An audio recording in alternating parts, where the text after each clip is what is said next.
The Kashmiri cauldron still simmers, and grim scenes reminiscent of larger-scale warfare are despoiling the face of the fair land. St. Joseph's Convent suffers the same wanton destruction as other buildings at Baramulla. The marauding tribesmen recognize no rules of warfare but their own. They came over the wall. Horrible fellows were coming over the wall. That's what I remember. Big beards and guns. I could actually see the splinters started to fly across the room, and I could see the wild faces through the cracks in the door. From someone whom they killed, they would take their wristwatches. They were real thieves and murderers.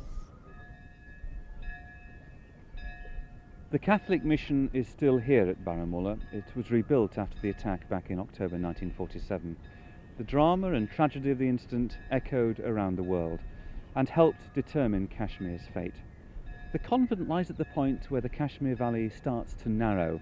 The hills crowd in all around, and jagged, tree-lined mountains are silhouetted a little menacingly against the mist. An enticing spot, but it's not Kashmir's legendary beauty that's brought me here, rather the continuing legacy of that raid by tribesmen from Pakistan. I want to find out exactly what happened here all those years ago and how it shaped Kashmir's troubled recent history. There's only one person at the convent who remembers those times, an Italian nun who's been here ever since 1933. Hello, Sister Emilia. How are you? I'm all right. Sister Emilia is now 97. Her memory has faded just a little. Her smile, her laugh, her joy in life shine through as strongly as ever, even though she still has nightmares about the attack. Kill, they say. They give a freedom to go and kill everyone they find in their house, any house. And they killed people here? I sent a man to kill me. They sent a man to kill you? Tribesmen. She's the only European left at the Baramulla convent, the last survivor here of the calamity of Kashmir's invasion by raiders from the frontier with Afghanistan. It came 2 months after India's partition and the end of the British Raj, but with Kashmir's own status still dangerously uncertain. The Mother Superior, Sister Rosie, says the younger nuns look on Sister Emilia as an embodiment of the mission's moment of peril and of glory. She does have good memories about what has happened in 1947, and she keep telling us, this is what taken place, this is what happened to us. It is a tragedy, at the same time something it is a heroic act. Because our sisters, although there was a chance for them to move out or to submit to the needs and demands of the attackers, but we stood for our principles. The attack gave the convent a martyr, Sister Teresalina, a young Spanish nun, one of several people shot dead. Tom Dykes and Angela Arana were both very small at the time of the attack, aged 5 and 4. Tom's mother had come to have another baby, and Angela's was the doctor. The two used to play together in the convent grounds, and on the 27th of October 1947, they witnessed the raiders overrun the mission hospital. Suddenly, the whole place erupted with shooting, shouting, yelling, and the nuns grabbed me, and we went into a room. These wild men, they went with axes and were breaking down all the doors around, and they actually attacked people in their beds. The nuns huddled in a corner, obviously petrified. I do remember seeing one or two of them later, and they were staggering around the place, so their habits torn. Maybe they were raped, but I certainly don't know if that did happen. Any adult person, they just stabbed or shot, and there were screams and cries. The killing and wounding and perhaps rape of Europeans, nuns among them, captured headlines around the world. H.E. Bates wrote a novel about the Baramulla convent, The Scarlet Sword, a modest bestseller which fed on Christendom's ancient fears of conquering Islam. Kashmir had its own ruler. It wasn't fully part of imperial India. When the British left, the Maharaja was faced with a choice. He could opt for Hindu-majority India or Muslim Pakistan. An acute dilemma.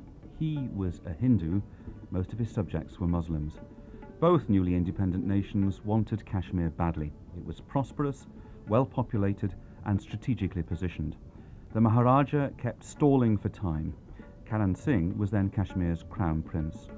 After 15th of August 1947, theoretically, my father had become independent because he had not acceded either to India or to Pakistan. And he wanted to sign standstill agreements with both the countries. And while this whole thing was still on, the invasion was unleashed.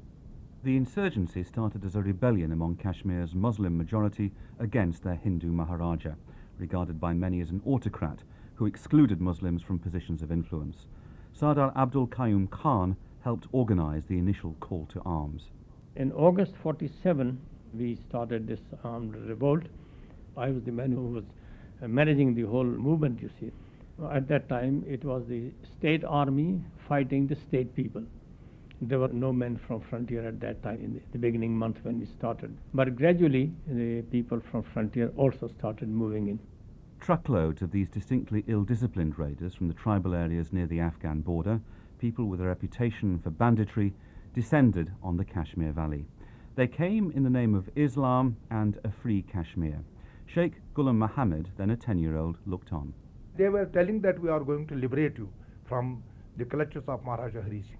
Did people want to be liberated from the Maharaja? Of course. You see that when India got free from British, people here in Kashmir also wanted to get free from Maharaja. Because you see that during Maharaja's regime, people were facing hardships. People were not happy with Maharaja at that time, especially the people living in the rural areas. A Kashmiri folk song from exactly the time the raiders struck, a time of political ferment. In spite of the unpopularity of the Maharaja, many Kashmiri Muslims were suspicious of the tribesmen. They were seen as outsiders, different in language, dress and style of Islam. As they advanced, a mood of panic gripped the Kashmiri elite.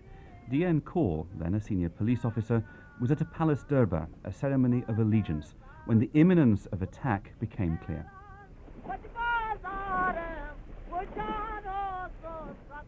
The Maharaja was sitting on his throne and everybody was cursing the Maharaja that look at this callous man, that he is just not bothered about what is happening to this state and he is just busy collecting these sovereigns and holding this darbar. As soon as we emerged out of the darbar hall, the lights went off. I said, hello, what has happened?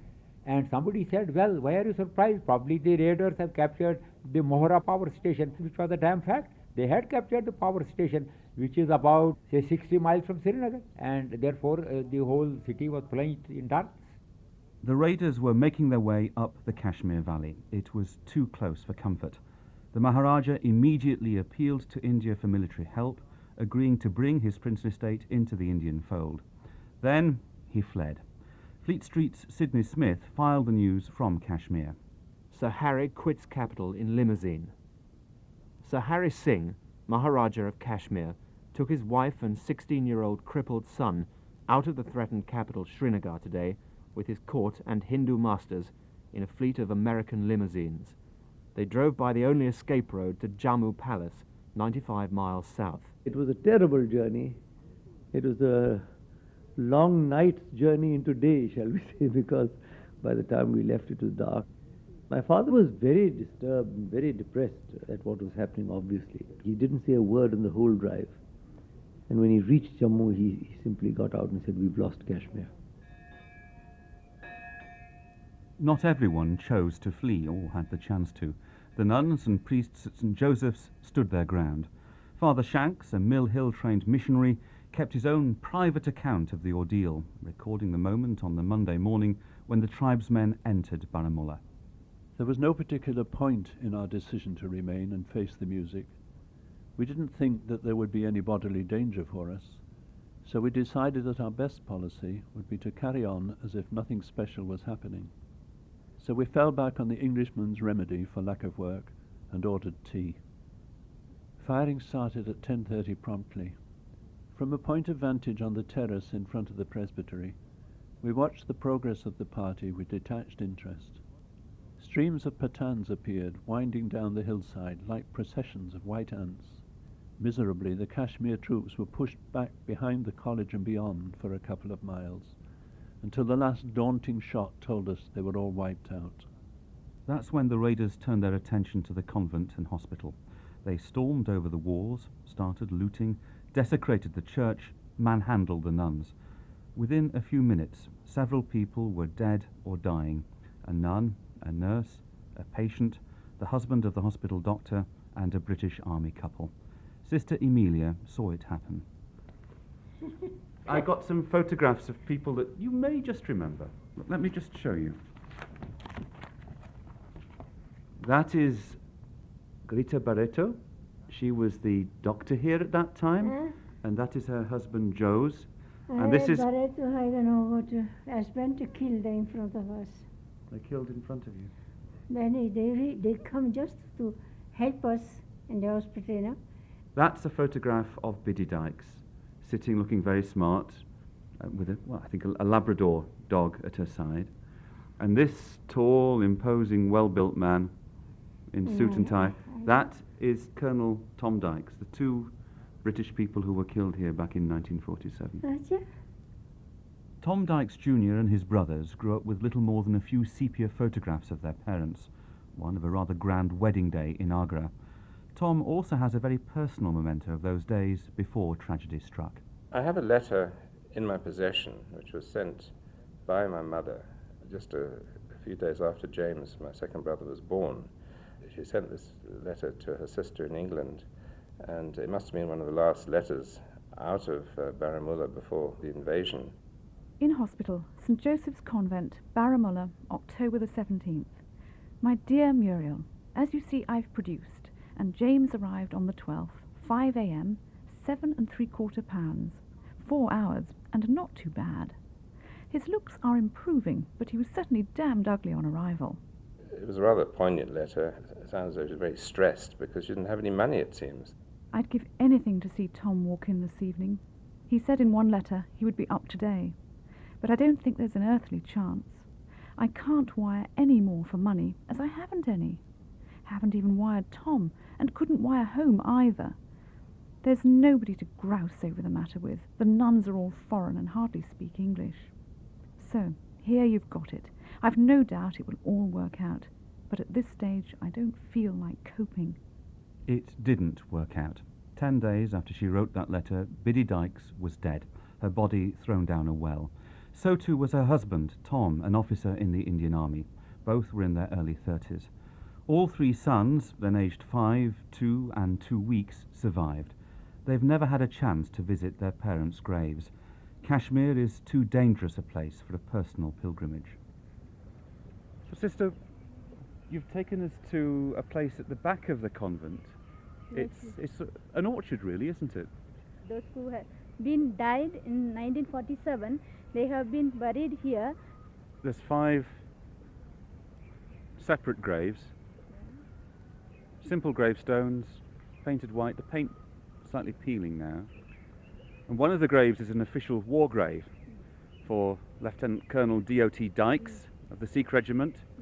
And then at the far end of this very small cemetery area, the grave of Mrs. Dykes, buried 2 or 3 places away from her husband because apparently her body wasn't discovered for a couple of days. We went back to look for my parents. Shooting had stopped by this time. We found a pile of bloodied bodies in the courtyard, and on these bodies was my brother Douglas, howling his eyes out. Then I can remember a young girl coming up to me, and she told me that my parents had been shot. The little girl Tom Dykes talks about was Angela Arana. These wild tribesmen had got to the convent. They got all the nuns out. My father was there, was trying to get them away from the nuns and my mother, when they got infuriated at the sight of him. So they told him, "Get out of here, go towards the tree." As he was walking towards there, he said, "Have mercy, leave me, I have a child, I have my wife over here." But they had no mercy, and the nuns were also pleading for his life, but they shot him. The killing soon stopped. The looting didn't. The entire town was plundered. Akbar Khan, an officer in the Pakistan Army, was one of the architects of the invasion. Passing through Baramulla in the wake of the first wave of attackers, he saw the damage inflicted by the raid he'd helped to organize. This used to be a town of orchards, schools, road and river transport stations, shops and restaurants. In short, a bright and cheerful-looking place. But now it looked as if an earthquake had shaken it. Shops were empty. Doors and windows were gone. Brick, stone, and paper littered the ground. We stopped to have a look and found that off the main street the town was not damaged much, and that many of the local people were still there. Hello, Sir Scroll, welcome. The Barleys are a leading Sikh family in Baramulla, a community which suffered grievously at the hands of the tribesmen, Kabalis as they were called. We heard there was a big panic in the town that Kabylis are coming and they are not sparing anyone. Everyone was running. We had only one word: run for life. In the middle of all this, they were taking away youngsters, young women, taking them to other villages, abducting them, small children and young women. They were taking them away. Many of them were my friends. I saw them with my own eyes. They took my cousins away right in front of me. There were 3 sisters and they took all 3 of them. To this day, we don't know anything about them. She was exactly the same age as her abducted cousins. For all anyone knows, they may still be alive. While Sikhs and Hindus suffered the worst of the violence, Kashmir's Muslim majority was not immune. Any sympathy for the invaders quickly evaporated. By attacking, they'd given the Maharaja the opportunity to sign up with India. By looting, they gave India time to take control. Later waves of armed tribesmen were turned back by the Pakistani authorities. 17-year-old Sherbaz Khan Mazari, taking a group of tribal followers to fight in Kashmir, suffered a rude shock to his youthful idealism. We all went with the motivation of trying to help in the liberation of Kashmir, but came back very disappointed and dejected. I had a group of about 15 tribesmen from my own area, and we were told by the armies, "Where are you going?" He said, "We are going to participate in this, what they referred to as jihad, a holy war, to protect the poor Kashmiris." They said, "We know what you are. You are also coming here for loot and plunder. Get out." Then I discovered that there were some tribesmen from Waziristan, Mahsoos and Wazirs. They were busy looting and plundering, but what so disgusted me that so-called upholders of religion in Islam were not even sparing Muslim women. So I turned around and came back. In the Kashmiri capital, Srinagar, word circulated that the tribesmen were acting as Pakistani irregulars, their goal to grab Kashmir for Pakistan. D.N. Kaul, a police inspector, heard as much from attackers who'd been taken prisoner. I remember very vividly when 2 of these raiders were captured in Baramulla and brought in handcuffs to Srinagar. So lots of people gathered there and they were mounted on top of the roof of a truck, and somebody questioned them, "Why did you have the bravado and the guts to come here?" He said, "No, we were told that the territory is ours, the loot is yours. Whatever you gain, loot is yours, valuables, but we are interested in the territory part." Conquer for whom? Conquered for Pakistan, naturally, who had sent them here. That's the received wisdom in India that Pakistan organised and bankrolled the tribal invasion, a view shared by Karan Singh, then Kashmir's crown prince. It was a Pakistan-inspired, planned and financed invasion, and these tribesmen from the frontier province with, as we later learnt, plainclothes Pakistani soldiers and officers were let in to sort of take Kashmir. It was a fruit ripe for the plucking. There's no two opinions about that, is there? All allegations of this being manipulated by the government of Pakistan were historically wrong. The official view in Pakistan, endorsed by Sardar Abdul Qayyum Khan, speaking with the authority of an insider. I was the man leading the whole thing. We had no contact with the government of Pakistan whatsoever. The government was at that time almost opposed to a movement like this, and this was being done indigenously by the people themselves. More than half a century on, the extent of Pakistan's complicity in the invasion remains clouded in controversy. But if this was an attempt to snatch Kashmir, it had the opposite effect, pushing the Maharaja into India's arms. And as soon as he'd signed up, an airlift began. The single landing strip at Srinagar can scarcely handle such heavy traffic. A constant stream of aircraft bringing more and more Sikh warriors to complete the rout of tribesmen already giving ground. The accession to India had the support of the Maharaja's main political opponent, Sheikh Abdullah, the Lion of Kashmir, and leader of the most widely supported Kashmiri nationalist party. His son, Farooq Abdullah, remembers the plane loads of Indian soldiers disembarking. For the first time I see these 6-foot-tall Sikhs with the copper rings around their headgear. As a child I was frightened. I had never seen 6-foot Sikhs, and I had never seen such giant bodies and things. The first Indian soldiers reached the outskirts of Baramulla just hours after the convent was attacked, but they were at first repulsed. The Indian Air Force staged bombing raids on the convent grounds, which the raiders were using as a transport depot. That made the ordeal of the survivors of the attack, all huddled into the hospital's baby ward, even more intense. So this was the ward that everybody took refuge when the raiders came? They say this is the place they have marked as a remembrance for those who have been killed here, and they have been brought here for the medical assistance.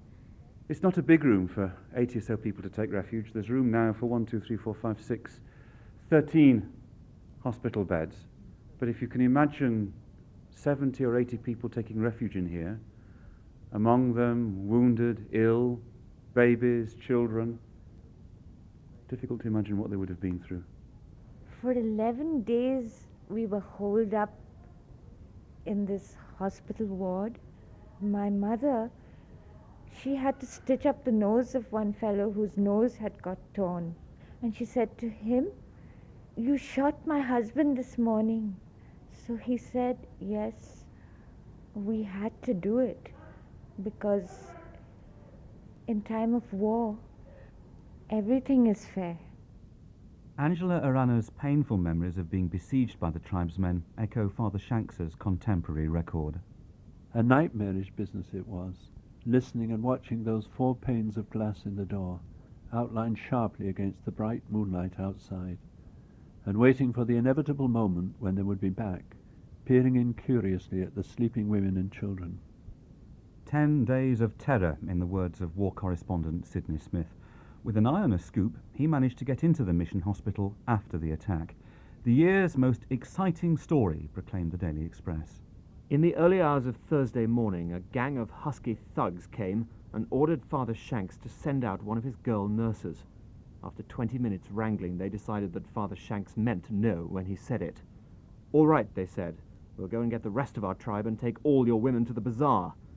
Father Shanks said afterwards, "I thought to myself, it's all over now, nothing ahead but rape and murder." 1 minute after the tribesmen left, a whistle blew, and the whole tribal convoy was called to its lorries to go to the front. Father Shanks knelt down in the center of the ward and prayed his thanksgiving.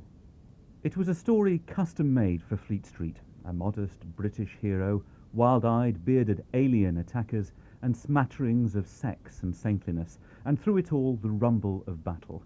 No wonder H.E. Bates seized on it as a subject for a novel. The fighting was going badly for the raiders now that Indian soldiers had deployed in strength. But there's one abiding what-if. If the tribesmen had not delayed in Baramulla, not got so caught up on robbery and rape, could they have taken the Kashmir Valley's only landing strip, choked off the Indian airlift, and secured the princely state for Pakistan? One of the architects of the invasion, Akbar Khan, lamented an opportunity missed. But why had 2 crucial days been wasted at Baramulla? It is more than probable that if these 2 days had not been lost, the story of Kashmir would be an entirely different one. There was no authentic answer to be found. It is unlikely that the tribesmen themselves had wanted the delay. Sending back their wounded could not have taken that much time. Waiting for more men could hardly have been the cause, as they knew that speed would be more valuable, and Baramulla itself could not have held that much attraction for them when the biggest prize of all, Srinagar, was so near at hand. There's an answer of sorts in the British archives. A confidential memo asserts that after the Baramulla incident, the tribal leaders decided that the contingent of Masouds had to be sent home because of their disgraceful behaviour. But the other tribesmen refused to fight without them, and the row, it seems, prevented an attack on the airfield. That's conjecture, of course, But Sardar Abdul Qayyum Khan, fighting the same cause as the tribesmen, concurs. The whole plan was thwarted. I mean, whatever we were planning, for example, I was planning, it was not being coordinated because of the intervention of these tribes. They would have reached Srinagar airport without any obstruction. But because of that indiscipline, no command from behind, no control, they went on looting, and when they were full, they went back. On the Indian side of the partition line, Karan Singh, who would today be Kashmir's Maharaja if there were one, says the raiders' delay at Baramulla could indeed have cost Pakistan the Kashmir Valley. It was touch and go. The Indian Air Force started flying in when the raiders were almost within 4 or 5 miles of the airport, perhaps even closer. And it was really touch and go. Whatever opportunity there was for pro-Pakistan forces to capture Kashmir was lost. The besieged survivors in the mission hospital were evacuated by the Pakistan army a few days before Indian troops took control of Baramulla. The tribal raiders were pushed back, but not completely repulsed.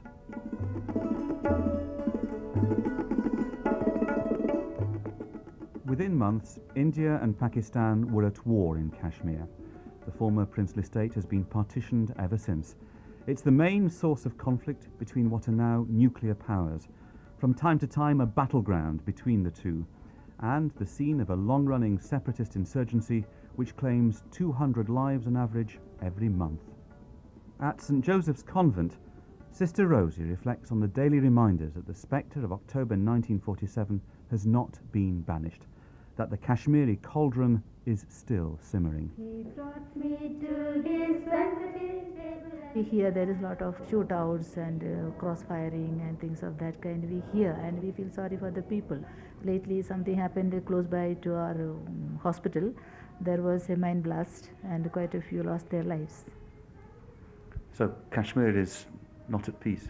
And there's a long way to go to attain real peace. We do pray for peace for people of Kashmir and for other war-torn countries of the world. Well, I think that the blood of the people that was spilt that day was not spilt in vain, because the blood of martyrs will not be spilt in vain, and something good will come out of it, and someday there will be a solution to the Kashmir problem.